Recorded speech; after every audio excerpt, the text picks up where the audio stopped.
Hello दोस्तों, आज हम बात करेंगे रिडक्स इन एंगुलर। आज हम इसमें देखेंगे एंगुलर क्या है, कंपोनेंट बेस्ड अप्रोच क्या थी और रिडक्स हमारा क्यों स्टार्ट हुआ और क्यों इंट्रोड्यूस हुआ। इसके प्रिंसिपल देखेंगे, इसके बिल्डिंग ब्लॉक्स देखेंगे और इसके कुछ एग्जांपल्स देखेंगे।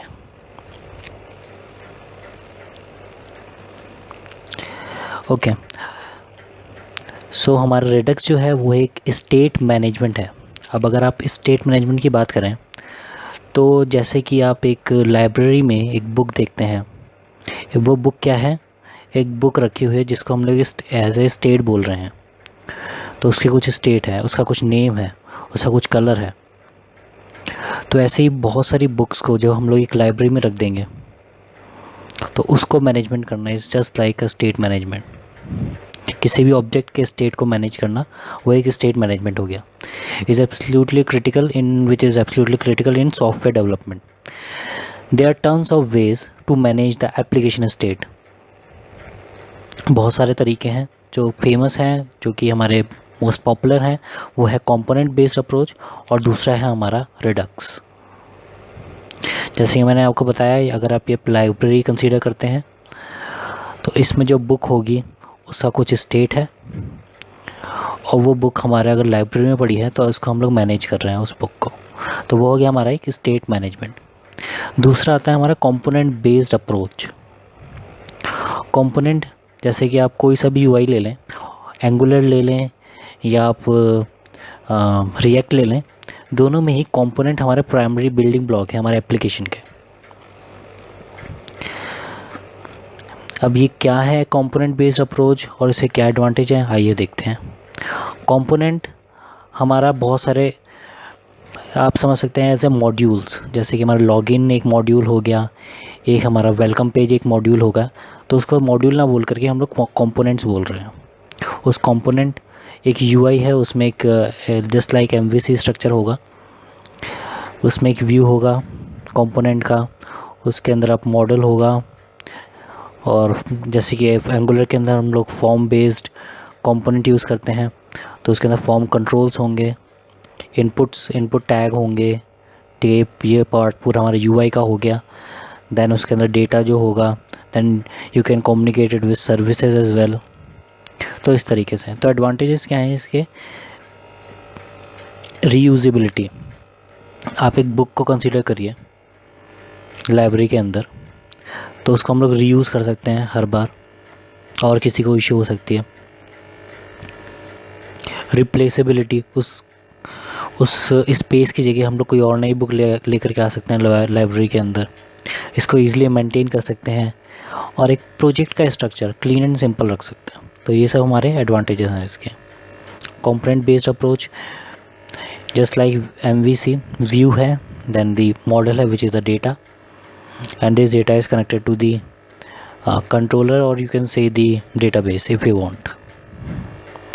ओके, तो ये हमारा कंपोनेंट बेस्ड अप्रोच। कंपोनेंट हमारे स्टेटफुल होते हैं और स्टेटफुल स्टेट अच्छी इसलिए नहीं होती क्योंकि हमें हर कंपोनेंट्स के लिए स्टेट मेंटेन करके चलनी है, which is again a tedious task to do. Each component maintain their own state and logic behind the view. So actual में प्रॉब्लम क्या है, अगर हम देखें तो कंपोनेंट बेस्ड अप्रोच हमारा सक्सेसफुल क्यों नहीं हो पाया। पहला रीज़न यही है कि स्टेटफुल है तो हमें स्टेट्स को मेंटेन करके चलना है उनको। जैसे कि अब आप मान के चलिए, अगर आपके सिस्टम में 100 कंपोनेंट्स हैं और उनको उनके स्टेट्स मैनेज करना कितना टीडियस टास्क हो सकता है। एक भी गलती से पूरी एप्लीकेशन का डेटा बिगड़ सकता है। तो इट्स लाइक यू कैन से टाइट कपलिंग। तो इस टाइट कपलिंग को रिड्यूस करने के लिए और एक कंपोनेंट दूसरे कंपोनेंट से कम्युनिकेट कैसे करें, कैसे सिंक में रहें, क्योंकि अगर आप मान के चले 100 कंपोनेंट्स हैं तो वो एक दूसरे से सिंक में कैसे रहें उसको मैनेज करना भी एक अलग ही टास्क है, right. So there are two disadvantages. अगर आप बाईसाइकिल कंसीडर करें जिसमें ये 2 पहिए हैं, 2 स्टेट हैं, अगर ये कंटिन्यूसली चल रही हैं इट्स फाइन। अगर इसमें एक भी टायर ब्रेक हो जाता है या एक भी कंपोनेंट अलग स्टेट में चला जाता है तो देखिए क्या होता है, साइकिल टूट जाती है, right. So before Redux, we have frequently solution to handle the data architecture before Redux, which was the events. Spaghetti code hard to manage. तो events just like input and output, उन सबको manage करना बहुत hard था. Shared services through dependency injection, जो हमारी services call होती थी dependency injections के through. तो आप मान के चलिए हर component से different services अगर आप call कर रहे हैं और उसे डेटा लेकर के आ रहे हैं तो रीडेबिलिटी में बहुत इफेक्ट पड़ता था इसकी। उसको मान के चलें कि अगर एक लॉगिन कंपोनेंट अगर आप ले लें और आप थाउजेंड्स ऑफ सर्विसेज से कम्युनिकेट कर रहे हैं तो उसको मैनेज करना कितना टीडियस टास्क हो सकता है उसकी स्टेट को, कि अगर यूज़र सक्सेसफुल हुआ है उसका access authentication and all this things which is very tough. तो उसके लिए उसी के लिए रिडक्स का इंट्रोडक्शन हुआ। बिफोर रिडक्स जैसे कि मैंने बताया सर्विसेज हैं डिपेंडेंसी इंजेक्शन के थ्रू एक दूसरे से कम्युनिकेट कर रही हैं। स्टेटफुल पेरेंट है, अब हर पेरेंट और चाइल्ड के बीच में एक रिलेशन है और इनको एक दूसरे की स्टेट को मैनेज करना पड़ रहा है, एक दूसरे के स्टेट्स को अपने में इन्वोक करना पड़ रहा है just to make the application working. अब रिडक्स के साथ क्या हुआ, रिडक्स अब एक ही है लेकिन अब हर एक इंडिविजुअल कंपोनेंट अपने स्टेट्स रिडक्स को भेज रहा है। रिडक्स आप एक समझिए कि एक लाइब्रेरी है और ये सारे यूज़र्स हैं, अपना अपना डेटा इन्होंने कब इशू करी, कब इनकी बुक कौन सी बुक थी, तो ये सारा डेटा उन्होंने अपने ही डिस्पैच कर दिया रिडक्स में कि भाई ये मेरा डेटा है इसको संभाल के रखना, नेक्स्ट टाइम जब मैं आऊँ तो मेरे को मिल जाना चाहिए। It's just a keeping thing. तो लाइब्रेरी जो कि बुक मेंटेन कर रही है वे एज ए रिडक्स है, ठीक है। So centralize state container instead we can handle it in a centralize state container. So it's centralize state container जो हमारा रिडक्स स्टोर है। Redux is the only one to know data and can modify it. और Redux ही है जिसको जो कि सारे स्टेट्स की नॉलेज है और वो ही मैनेज करेगा। सो avoid keep application state in the UI component itself. और इसने एक और अच्छी चीज़ ये करी कि हमें हर कंपोनेंट के अंदर अपना डेटा स्टोर करना नहीं पड़े। तो जैसे कि जितने भी स्टेट्स हैं एक कंपोनेंट के अंदर मैनेज नहीं हो रहे, इंस्टेड ऑफ रिडक्स में मैनेज हो रहे हैं। तो रिडक्स के पास सारे कंपोनेंट्स के का डेटा है, सारे कंपोनेंट्स के स्टेट का डेटा है जो कि जस्ट लाइक एक these are the books, multiple books which are having some data, और ये सारी नॉलेज रिडक्स के पास है। Redux is the only one to know data and can modify it, और यही मॉडिफाई कर सकता है।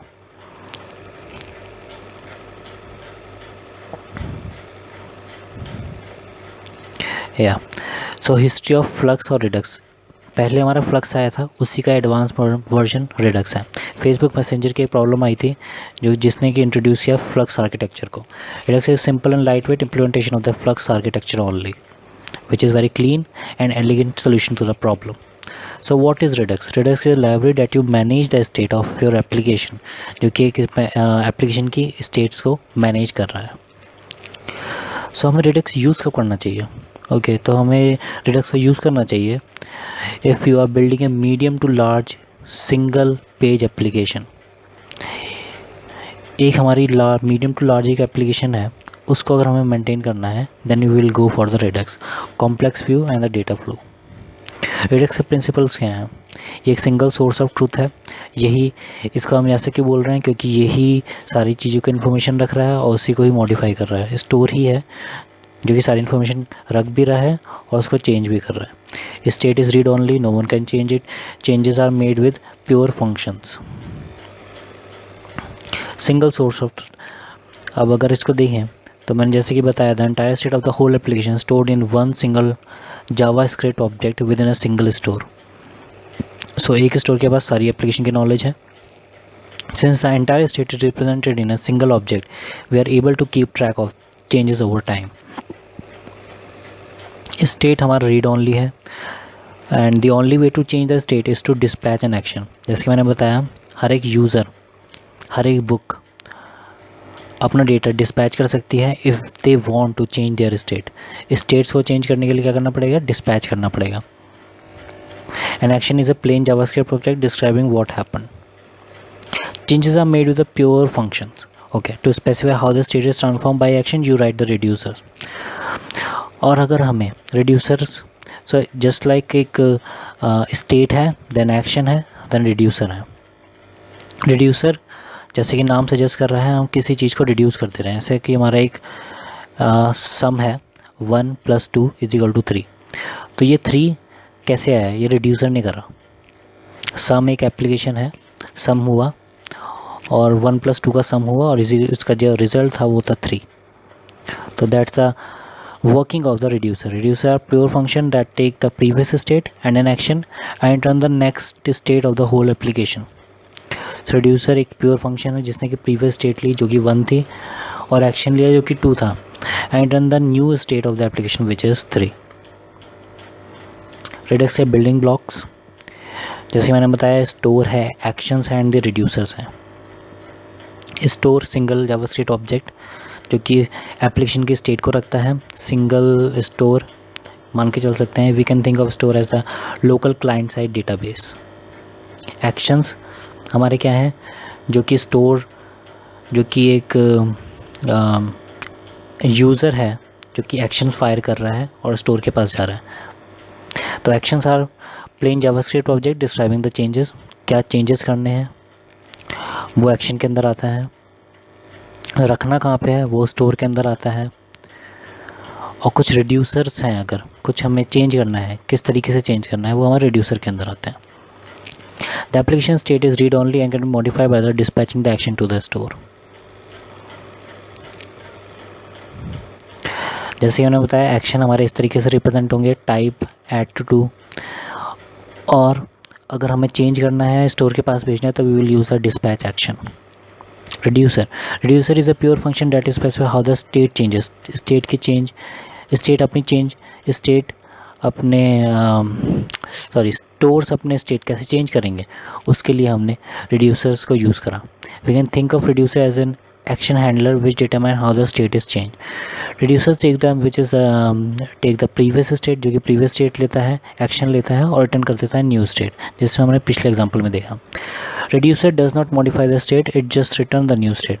सो ये हम कह सकते हैं एक इम्यूटेबल है जो कि अपनी स्टेट को मॉडिफाई नहीं कर रहा है बट एक नई स्टेट ही बना दे रहा है। इम्प्योर